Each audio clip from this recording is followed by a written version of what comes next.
Mga mabentang items ngayong nakakaramdam na tayo ng malamig guys ay November na, isang buwan na lang ay papasko na guys. So ang ating mabenta ngayon ang ating coffee. So ito, ang bilis na maubos ang mga coffee. So ilang peraso lang tong mabenta sa akin na coffee, yung coffee ko at saka Great Taste at saka yung Great Taste na chocolate at saka yung ito lang guys yung aking binebentang kape.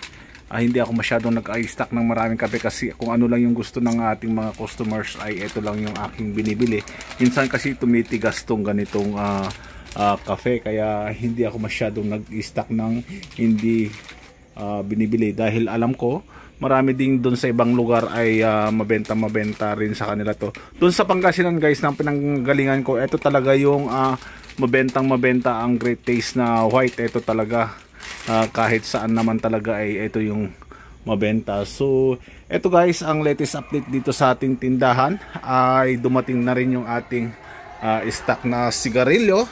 So meron na tayong panibagong Mighty, yung Mighty Green. Mayroon na silang may Camel na naman,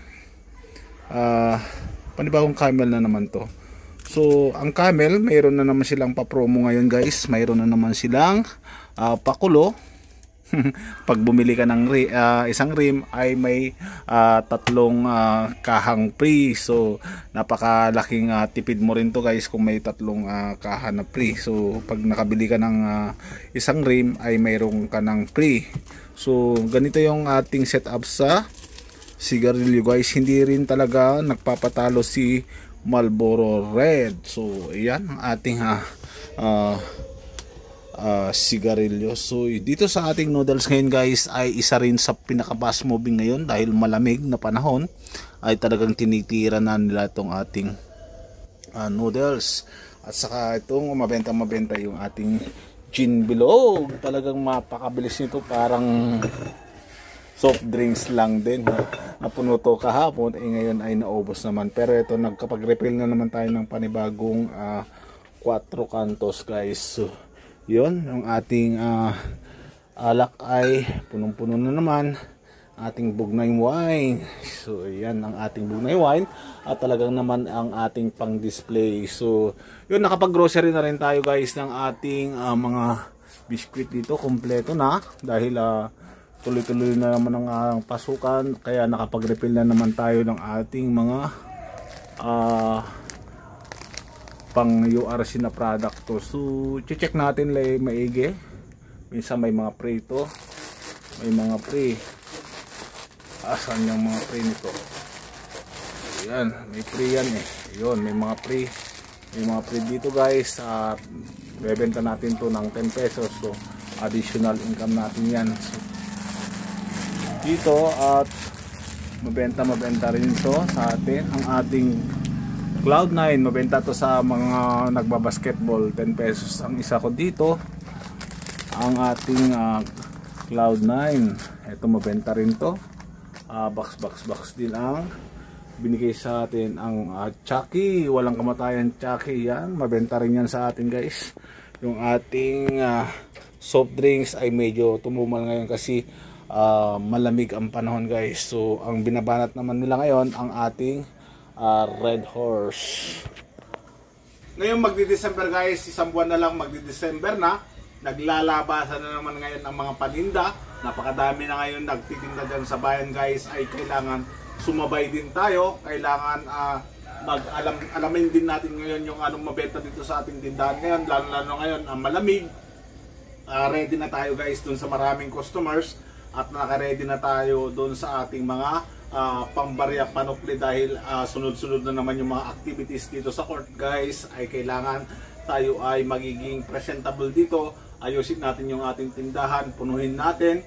At alam ko ganun din sa inyo, pagdating ng December ay talagang magbebenta tayo ng pangmalakasan. So ayun, super good naman guys, ay tuloy-tuloy pa rin yung ating bentahan dito sa ating tindahan. Na-reach naman natin yung ating quota.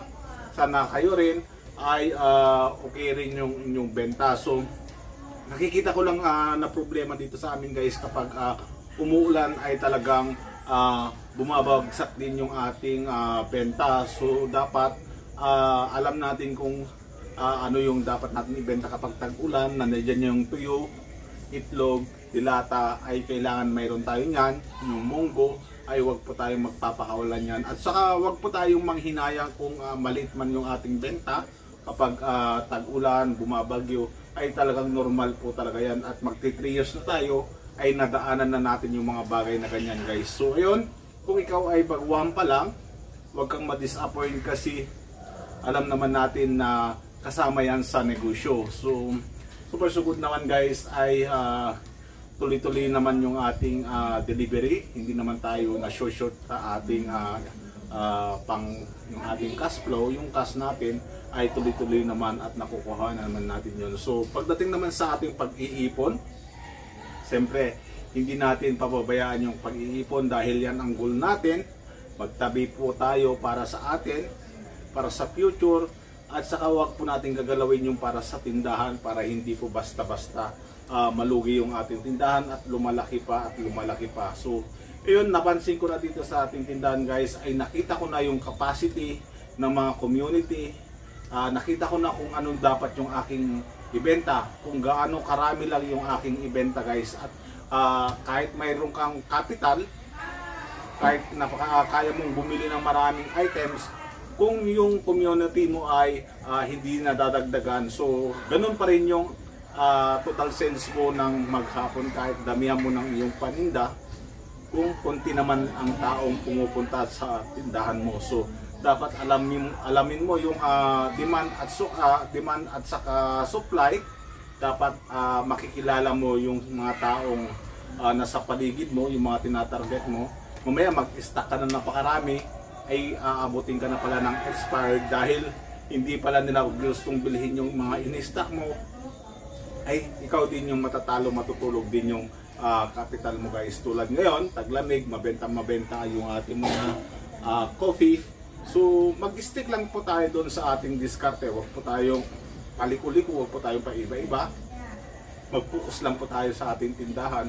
Alam naman natin kung ano na mga mabibili sa December, ay kailangan kahit anong items yan yung pangpaakit sa mga bata ay dapat mayroon tayo guys. So ayun lang muna ang ating latest updated guys. Kailangan wag po tayo magpapakawalan ng mga fast moving. Minsan kasi tinatamad tayo minsan, pero wag po natin pairalin yung katamaran sa ating tindahan dahil tayo din mismo ang magsasuffer. So yun, mega shout out sa lahat ng gustong magtayo ng sari-sari store. At binabati ko rin yung mga pauwi na ng OFW na magpo-for good. Congratulations sa inyo. Magtayo kayo ng business nyo para naman mayroon kayong pagkakaabalahan at hindi po maubos ang inyong pera. So yan lang muna guys. At kunting-kunting updated lang po tayo dito. Wala pa masyadong ganap dahil umuulan nga dito at kaya wala pa tayong customers. So mag-happy-happy, magkape-kape muna tayo hanggang sa maayos natin at marepilan natin to guys. So hanggang susunod na vlog natin ulit guys. Bye!